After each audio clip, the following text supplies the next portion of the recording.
नमस्कार दोस्तों, आप सभी का स्वागत है आपके अपने YouTube चैनल IQ वर्ल्ड पे।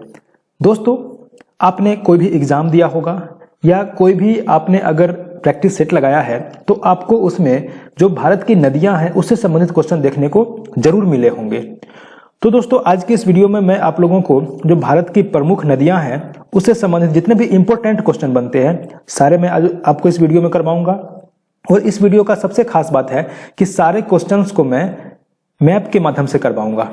मैप के माध्यम से मैं आपको सारा कुछ समझा दूंगा जिससे आपको क्वेश्चन बनाने में कोई दिक्कत नहीं आने वाली है।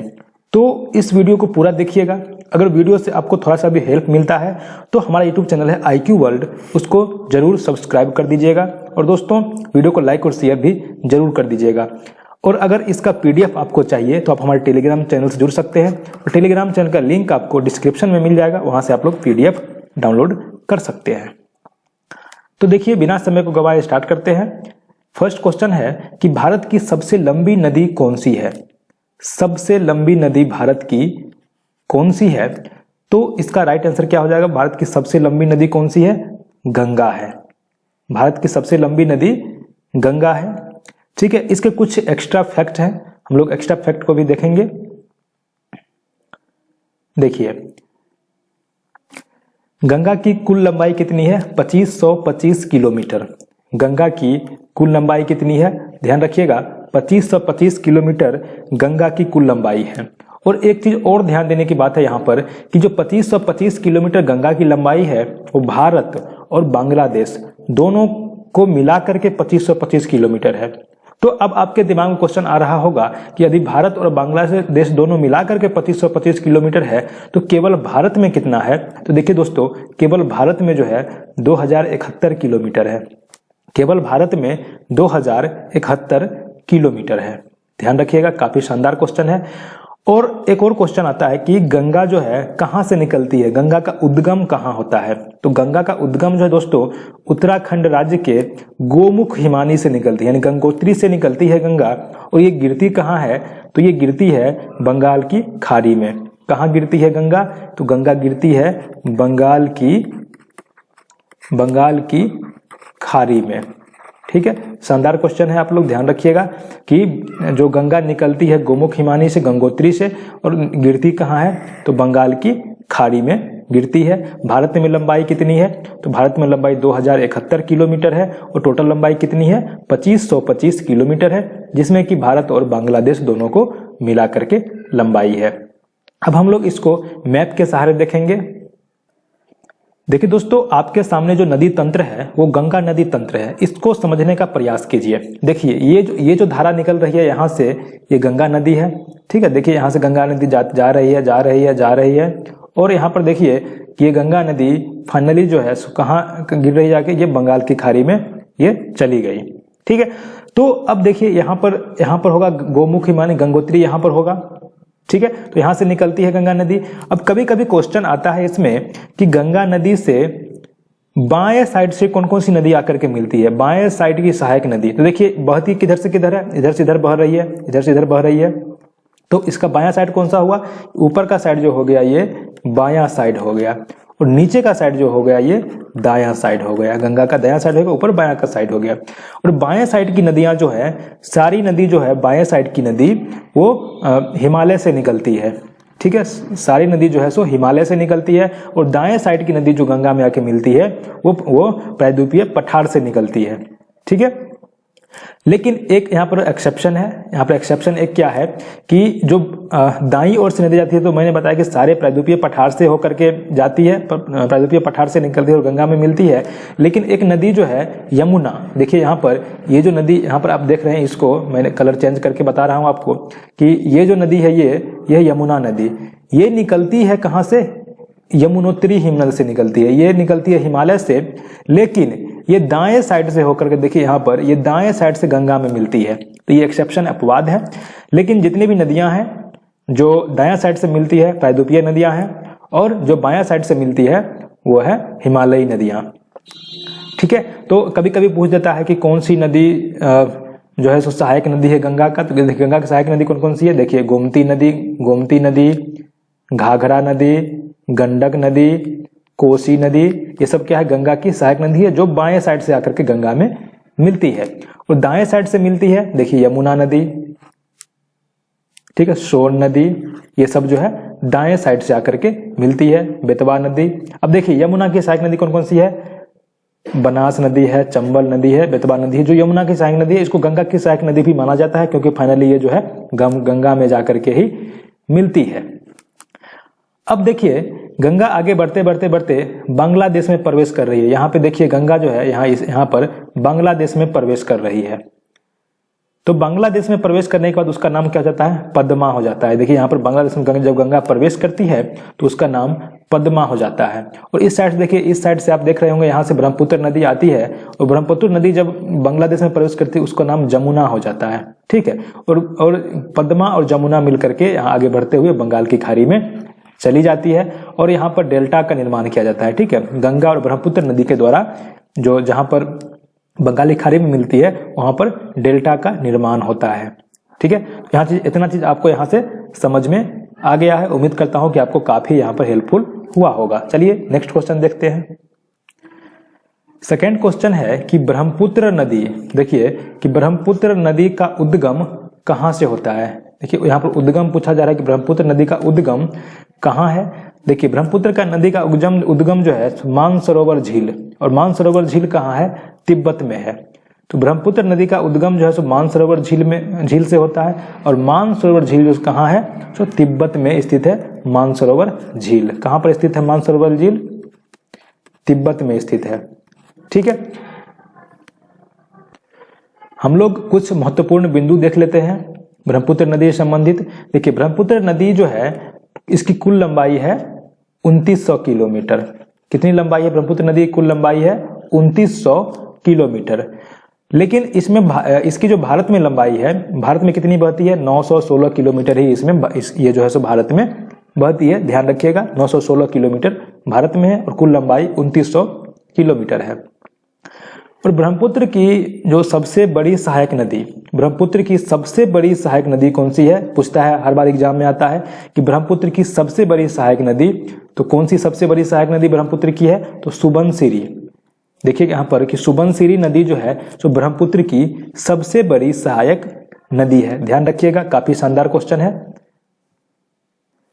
इस मैप में देख रहे हैं यहाँ पर कि जो ब्रह्मपुत्र नदी इधर से आ रही है, यहाँ पर देख रहे हैं कि ब्रह्मपुत्र नदी जो यहाँ से आ रही है, ये ब्रह्मपुत्र नदी, तो यहाँ पर देखिए कि सुबनसिरी, यहाँ पर आपको सुबनसिरी नदी दिख रही होगी। ये सुबनसिरी नदी है जो ब्रह्मपुत्र की सबसे सहायक नदी है, सबसे बड़ी सहायक नदी सुबनसिरी यहाँ पर आपको दिख रही है।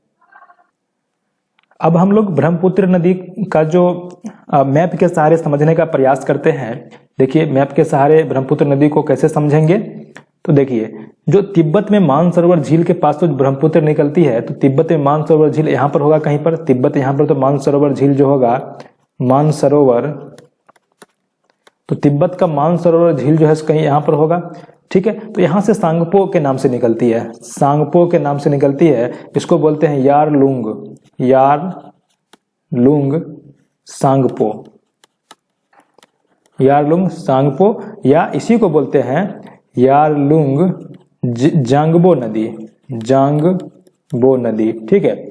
तो अगर कहीं पर आपको यारलुंग जांगबो नदी दिख जाए तो समझ जाइए कि ब्रह्मपुत्र का ही नाम है।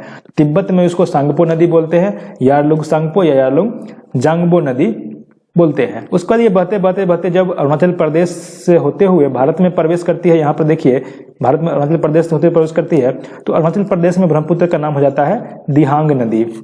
अरुणाचल प्रदेश में ब्रह्मपुत्र का नाम क्या हो जाता है, दिहांग नदी। और अरुणाचल प्रदेश पास करते हुए ये आगे बढ़ती है, तो आगे बढ़ते बढ़ते ये जब बांग्लादेश में प्रवेश करती है तो इसका नाम क्या हो जाता है, जमुना। बांग्लादेश में क्या हो जाता है नाम, जमुना नदी, ठीक है। और जमुना और इधर से गंगा नदी आती है, पद्मा के नाम से बांग्लादेश में प्रवेश करती है, तो पद्मा नदी और जमुना नदी मिलकर के आगे पद्मा के नाम से आगे बढ़ती है, और यहाँ पर डेल्टा का निर्माण करते हुए सुंदरबन डेल्टा जो है, सुंदरबन डेल्टा जो है बंगाल की खाड़ी में है, तो सुंदरबन डेल्टा का निर्माण करते हुए बंगाल की खाड़ी में मिल जाती है। तो कभी कभी एग्जाम में क्वेश्चन आते हैं कि सुंदरबन डेल्टा का निर्माण कौन कौन सी नदी करता है, तो सुंदरबन डेल्टा का निर्माण जो है तो गंगा और ब्रह्मपुत्र दोनों मिल करके सुंदरबन डेल्टा का निर्माण करता है। तो आपका गंगा और ब्रह्मपुत्र दोनों हो जाएगा। ठीक है, यहाँ पर आपको समझने में कोई दिक्कत नहीं आया है। चलिए अब आगे बढ़ते हैं।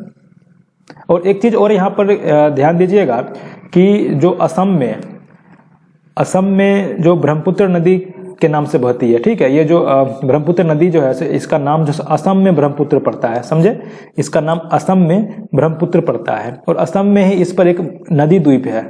आपको ध्यान में होगा कि नदी द्वीप विश्व का सबसे बड़ा नदी द्वीप है जो कि असम में है ब्रह्मपुत्र नदी पर। इसका नाम क्या है कि माजुली।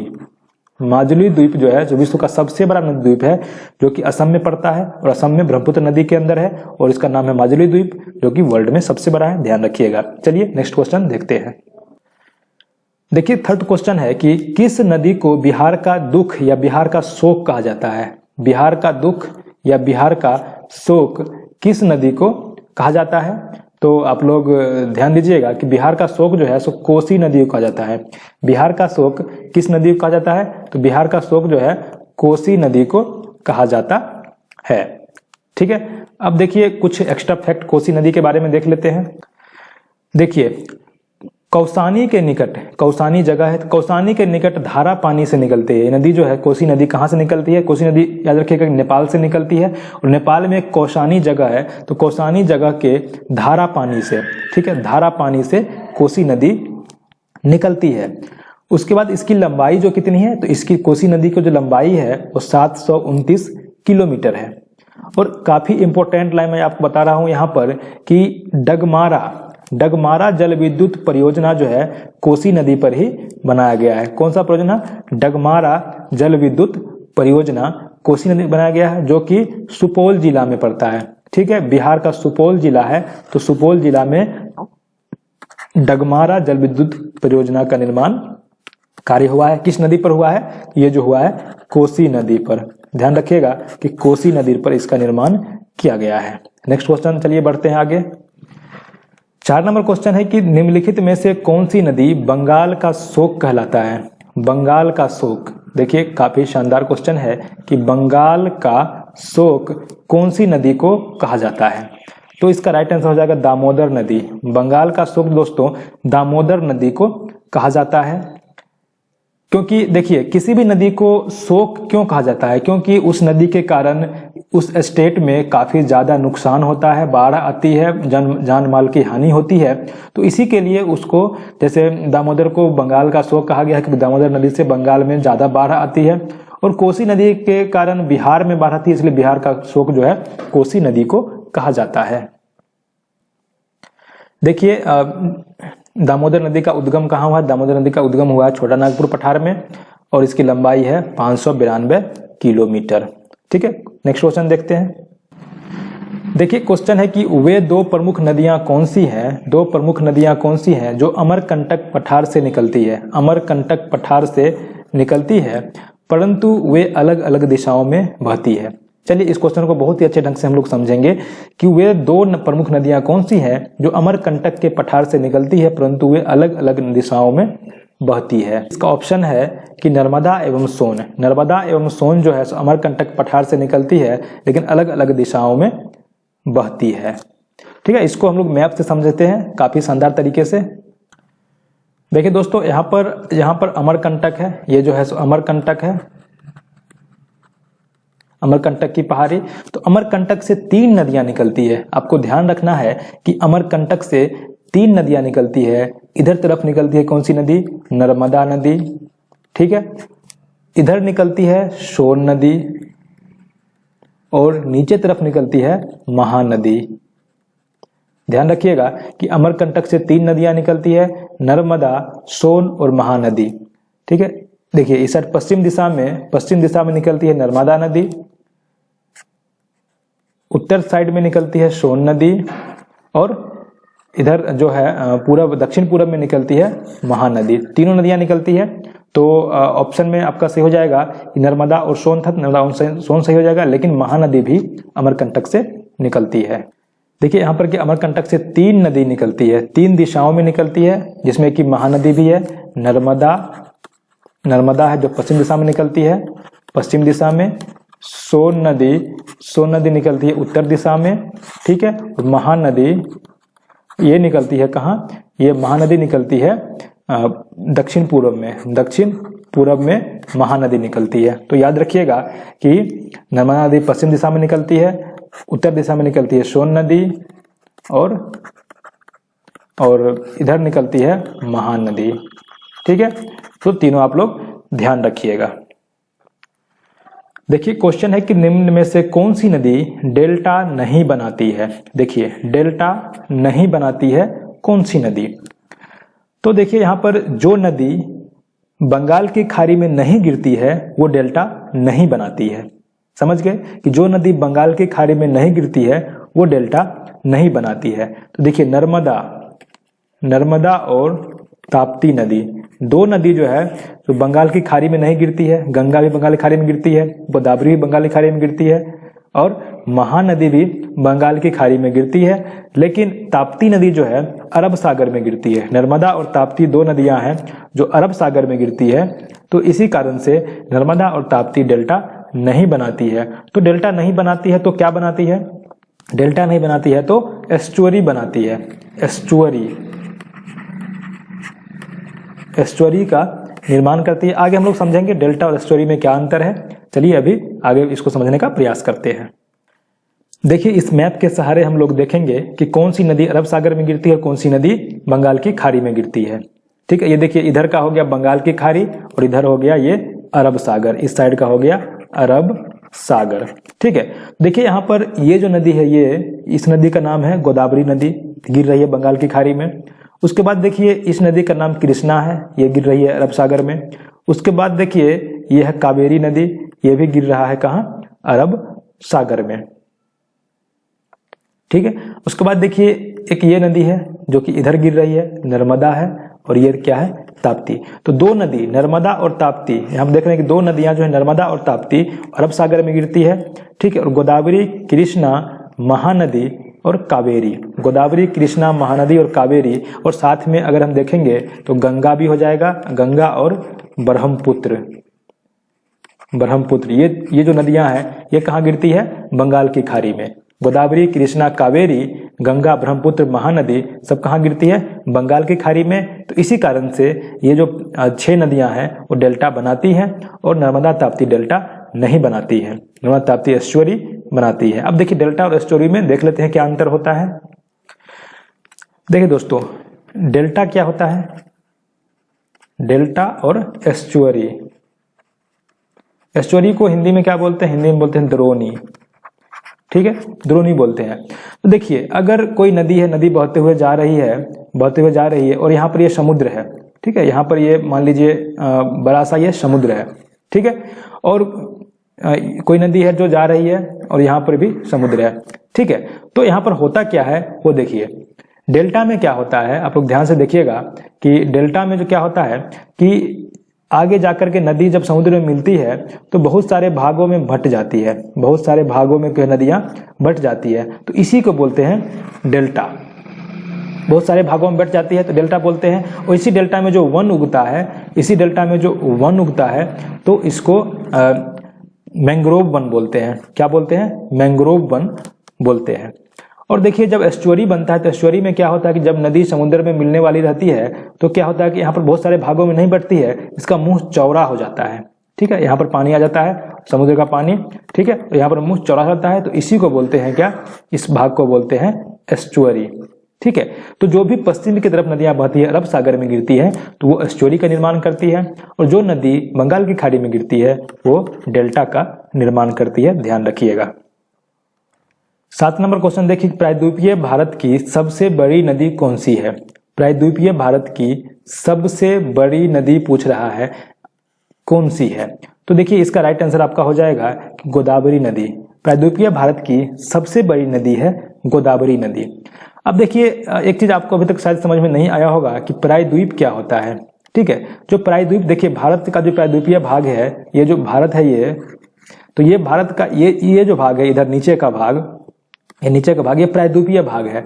क्यों प्रायद्वीपीय भाग है, क्योंकि देखिए प्रायद्वीप का मतलब होता है कि जहां पर 3 ओर से समुद्र का पानी घिरा हो। देखिए 3 ओर से, यहाँ पर देखिए इस भाग का तीन ओर से समुद्र का पानी घिरा है, लेकिन ये वाला एरिया जो है, ये वाला एरिया जो कि जमीन से लगा हुआ है, तो जिस भाग का तीन ओर पानी से घिरा हो और एक ओर समुद्र से लगा हो तो उसको बोलते हैं प्राय द्वीप।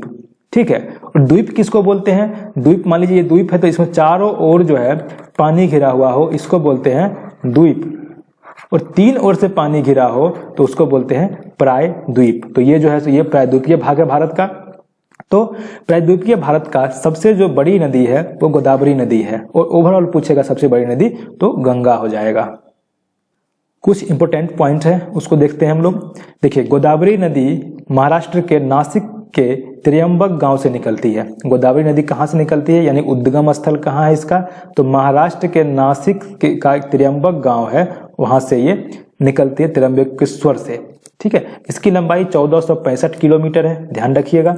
और इसको दक्षिण गंगा या वृद्ध गंगा भी कहा जाता है। गोदावरी को दक्षिण गंगा भी कहा जाता है और वृद्ध गंगा भी कहा जाता है। ध्यान रखिएगा कि इसको दक्षिण गंगा कहा जाता है। अगर दक्षिण की गंगा पूछे, दक्षिण की गंगा पूछे तो ये गोदावरी नहीं होगा। दक्षिण की गंगा पूछे तो ये हो जाएगा कावेरी। ठीक है, दक्षिण की गंगा कौन सी है? कावेरी है। देख लीजिए, मैप में भी देख सकते हैं इसको कि यहाँ पर त्र्यंबकेश्वर से निकलती है और ये नासिक होते हुए, पैठन होते हुए, नांदेड़ होते हुए, भद्राचलम होते हुए कहाँ गिर जाती है? बंगाल की खाड़ी में ये गोदावरी नदी गिर जाती है। और 1465 जो है सो किलोमीटर इसकी लंबाई है। देखिए, क्वेश्चन आ गया कि किस नदी की पवित्रता के कारण, देखिए पवित्रता के कारण इसको दक्षिण भारत की गंगा कहा जाता है। दक्षिण भारत की गंगा किसको कहा जाता है? तो ये हो जाएगा कावेरी। दक्षिण भारत की गंगा किसको कहा जाता है? तो कावेरी को कहा जाता है। क्यों कहा जाता है? तो पवित्रता के कारण। इसकी जैसे गंगा पवित्र मानते हैं हम लोग, उसी तरीके से कावेरी को दक्षिण भारत में पवित्र माना जाता है, तो इसीलिए दक्षिण भारत की गंगा किसको कहा जाता है? तो कावेरी कहा जाता है। लेकिन मैंने अभी आपको बताया कि दक्षिण गंगा किसको कहते हैं? तो दक्षिण गंगा कहते थे गोदावरी को, गोदावरी को। ठीक है, ध्यान रखिएगा। कुछ इंपोर्टेंट फैक्ट है वो भी हम लोग देख लेते हैं कि जो कावेरी है, तो कावेरी की लंबाई कितनी है? तो कावेरी की लंबाई 760 किलोमीटर है। पश्चिम घाट के ब्रह्मगिरी पहाड़ी से निकलती है। ठीक है, कावेरी कहाँ से निकलती है? तो पश्चिम घाट के ब्रह्मगिरी पहाड़ी से निकलती है। आप अगर पश्चिम घाट के बारे में नहीं समझते हैं तो पश्चिम घाट के बारे में चलिए देख लेते थोड़ा सा।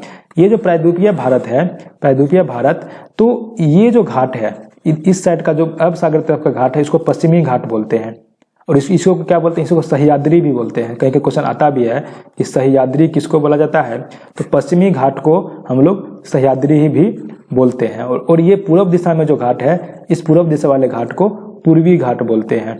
पूर्व दिशा वाले घाट को क्या बोलते हैं? इसको बोलते हैं पूर्वी घाट और इसको बोलते हैं पश्चिमी घाट। ठीक है, प्रायद्वीपीय भारत का ये पूर्वी घाट हो गया, ये पश्चिमी घाट हो गया।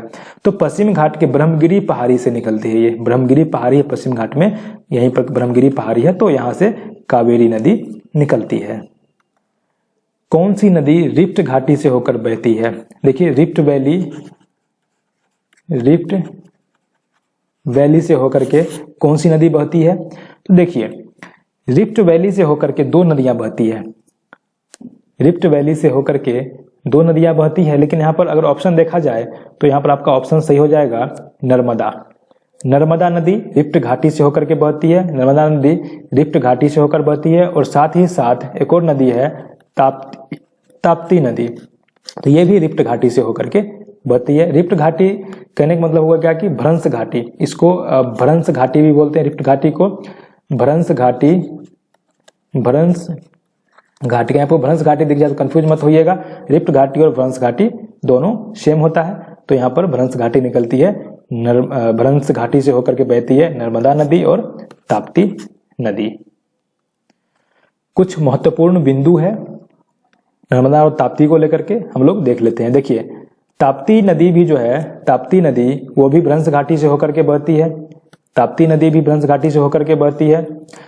नर्मदा नदी भारत की 5वीं सबसे लंबी नदी है। देखिए, नर्मदा नदी जो है भारत की 5वीं सबसे लंबी नदी है, याद रखिएगा।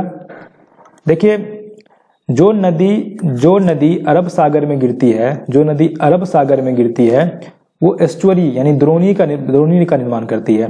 जो नदी अरब सागर में गिरती है वो द्रोणी का निर्माण करती है, तथा जो नदी बंगाल की खाड़ी में गिरती है वो डेल्टा बनाती है। काफी शानदार लाइन है कि जो नदी अरब सागर में गिरती है वो एस्चुअरी यानी द्रोणी का निर्माण करती है, और जो नदी बंगाल की खाड़ी में गिरती है वो डेल्टा का निर्माण करती है। तो चलिए एक बार फिर से हम लोग रिवाइज कर लेते हैं कि डेल्टा का निर्माण कौन सी नदी करेगी। इसमें देखिए डेल्टा का निर्माण करेगी महानदी, देखिए जो ये नदी है कावेरी कृष्णा गोदावरी, कावेरी कृष्णा गोदावरी 3 नदी इधर की है, और यहाँ पर एक महानदी भी है, और ऊपर में जो 2 नदी और है, एक गंगा है और एक ब्रह्मपुत्र है। तो इतनी नदियां जो है सो डेल्टा का निर्माण करेगी, और नर्मदा और ताप्ती 2 नदी है वो एस्चुअरी का निर्माण करेगी, क्योंकि 2 नदी पश्चिम की ओर बहती है और बाद बाकी सब जो है देखिए यहाँ पर बंगाल की खाड़ी में गिरती है और पूरब की ओर बहती है। ठीक है, नेक्स्ट क्वेश्चन है कि कौन सी नदी प्रायद्वीपीय पठार से नहीं निकलती है, यानी कि जो प्रायद्वीपीय पठार है यानी कि इधर से नहीं निकलती है, कौन सी नदी इधर से नहीं निकलती है, तो हो जाएगा आपका यमुना। मैंने फर्स्ट क्वेश्चन में ही आपको बताया था कि यमुना नदी जो है तो कहाँ से निकलती है, यमुना नदी यमुनोत्री हिमनद से निकलती है। यमुना नदी जो है कहाँ से निकलती है, तो देखिए यहाँ पर मैंने आपको बताया था कि यमुना नदी जो है सो यमुनोत्री हिमनद से निकलती है और घूम करके इस साइड से होकर के गंगा में मिल रही थी। मैंने आपको बताया था कि गंगा अगर यहाँ से बह रही है तो इधर से घूम करके ये गंगा में मिल रही थी, तो लग रहा था कि जैसे प्रायद्वीपीय भारत से निकल करके गंगा में मिल रही, लेकिन ऐसा नहीं था। ये यमुनोत्री हिमनद हिमालय से निकल करके आती है और इधर से आकर के गंगा में मिल रही थी। तो आपका राइट आंसर हो जाएगा यमुना जो है प्रायद्वीपीय पठार से नहीं निकलती है।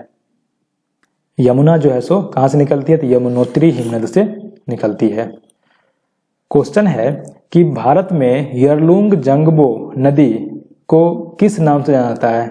यरलुंग जंगबो नदी को किस नाम से जाना जाता है भारत में, तो मैंने आपको बताया था पहले ही कि यरलुंग जंगबो नदी जो है सो ब्रह्मपुत्र का नाम है। ब्रह्मपुत्र को ही यरलुंग जंगबो नदी कहा जाता है। कहां पर कहा जाता है, तो ब्रह्मपुत्र को यरलुंग जंगबो जो कहा जाता है तिब्बत में कहा जाता है।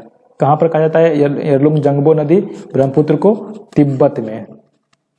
तिब्बत में ब्रह्मपुत्र नदी को ही यरलुंग जंगबो नदी कहा जाता है, और यरलुंग सांगपो भी कहा जाता है। मैंने आपको ये बताया यरलुंग सांगपो नदी भी तिब्बत में कहा जाता है। देखिए ब्रह्मपुत्र नदी को तिब्बत में यरलुंग सांगपो या यरलुंग जैंगबो कहा जाता है। ठीक है, ध्यान रखिएगा, काफी शानदार क्वेश्चन है। देखिए नेक्स्ट क्वेश्चन है कि भारत के किस नदी को जैविक मरुस्थल कहा जाता है। भारत के किस नदी को जैविक मरुस्थल कहा जाता है, राइट आंसर होगा दामोदर नदी। किसी भी नदी को जैविक मरुस्थल क्यों कहा जाता है, क्योंकि उस नदी में ज्यादा प्रदूषण होने के कारण जीव जंतु मर जाते हैं। ठीक है, और जीव जंतु की बहुत ही कमी हो जाती है, बहुत ज्यादा प्रदूषित नदी रहने से जीव जंतु नहीं रह पाते हैं उसमें, तो इसी कारण से उसको जैविक मरुस्थल कहा जाता है। तो दामोदर नदी जो है सो इसको प्रदूषण के कारण ही जैविक मरुस्थल कहा जाता है।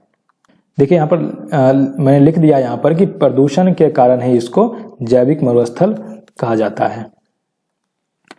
देखिए दोस्तों, आज के सेशन का लास्ट क्वेश्चन है कि सिंधु नदी का उद्गम कहां से होता है। सिंधु नदी का उद्गम कहां से होता है सिंधु नदी का, तो इसका राइट आंसर हो जाएगा कैलाश पर्वतमाला से। सिंधु नदी का उद्गम जो होता है वो कैलाश पर्वतमाला से होता है। ठीक है, और हम लोग कुछ महत्वपूर्ण बिंदु जो है काफी इंपोर्टेंट है, आप लोग जरूर देखिएगा। तो देखते हैं महत्वपूर्ण बिंदु क्या है। देखिए इसमें कह रहा है कि कुल लंबाई इसकी है 2900 किलोमीटर। ठीक है, जिसमें इंडिया में इसकी 710 किलोमीटर लंबाई है। अब एक इंपॉर्टेंट पॉइंट है यहाँ पर कि सिंधु जल संधि। ठीक है, तो सिंधु जल संधि जो है वो क्या है हम लोग देखते हैं। देखिए सिंधु जल संधि भारत तथा पाकिस्तान किसके बीच हुआ है, भारत तथा पाकिस्तान के बीच 19 सितंबर 1960 को हुआ था। ठीक है, तो इसके अंतर्गत क्या हुआ था कि तीन पश्चिम की नदी को नदी का पानी पाकिस्तान यूज करेगा, और 3 पूर्वी नदी जो है इसका पानी कौन यूज करेगा, भारत उपयोग करेगा। ठीक है, और जिस समय में सिंधु जल संधि हुआ था तो उस समय में प्रधानमंत्री कौन था भारत का, तो जवाहरलाल नेहरू प्रधानमंत्री थे भारत के, और आयूब खान जो था वो कहाँ का राष्ट्रपति था, तो पाकिस्तान का राष्ट्रपति था कौन, आयूब खान। तो यहाँ पर मैं आपको अभी समझाने वाला हूँ मैप के जरिए कि मैप से जो 3 पश्चिम की नदी कौन कौन सी नदी है और 3 जो पूर्व की नदी है कौन कौन सी नदी है, जिसका उपयोग इंडिया करेगा पूर्वी नदी का और पाकिस्तान करेगा पश्चिमी नदी का। ठीक है, तो कौन कौन सी नदी है वो भी हम लोग देख लेते हैं। जैसा कि ये मैप आपको दिख रहा होगा, तो इस मैप में देखिए कि पश्चिम की नदी कौन सी है और पूर्वी नदी कौन सी है, उसको ध्यान से देखिए। देखिए ये है सिंधु नदी, ये जो आपको दिख रहा है सिंधु नदी, ये जो है ये सिंधु नदी है। ठीक है, तो देखिए यहाँ पर क्या है कि ये सिंधु नदी है, यहाँ से ऐसे जा रहा है। तो पूरब की नदी कौन कौन सी है, देखिए ये दिशा पूरब है और ये दिशा पश्चिम है, सॉरी ये दिशा पश्चिम है और ये पश्चिम है और ये पूरब है। तो देखिए यहाँ पर देखिएगा कि आपको दिख रहा होगा कि झेलम, ये झेलम नदी और ये है चिनाब नदी और ये है रावी नदी, झेलम, चिनाब और रावी नदी। उसके बाद आपको दिख रहा होगा कि ये है सतलज नदी और ये है ब्यास नदी। ठीक है, और ये है सिंधु नदी।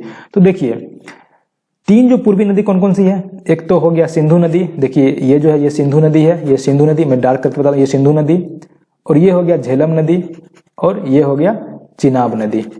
तीनों नदी पश्चिम की नदी है और ये हो गया आपका रावी नदी और ये सतलज नदी और यहाँ पर देखिए एक ये जो है नदी ब्यास नदी। ठीक है, तो ये 3 पूर्वी नदी हो गए और 3 पश्चिमी नदी हो गए। पश्चिमी नदी देखिए पाकिस्तान पश्चिम दिशा में है, तो तीनों पश्चिम का जो नदी है, ये तीनों पश्चिम का नदी, इसका पानी पाकिस्तान यूज करेगा, और जो 3 पूर्वी नदी है इसका पानी जो है कौन यूज करेगा, भारत यूज करेगा। वही था सिंधु जल समझौता,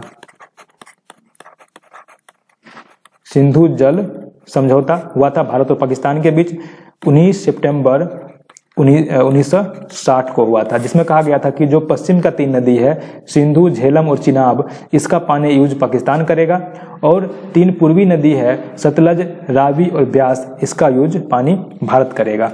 ठीक है, तो यहाँ पर आपको उम्मीद करता हूँ कि समझ में आ गया होगा। तो दोस्तों अगर वीडियो आपको समझ में आया है, हेल्पफुल लगा है, आप चाहते हैं कि ऐसा वीडियो मैं और भी टॉपिक पर लाऊं, तो आप हमारे चैनल को सब्सक्राइब कर लीजिए, क्योंकि दोस्तों यहाँ पर आपको काफ़ी हेल्प मिलने वाली है। तो चलिए फिर मिलते हैं नए वीडियो में, bye bye, take care, best of luck.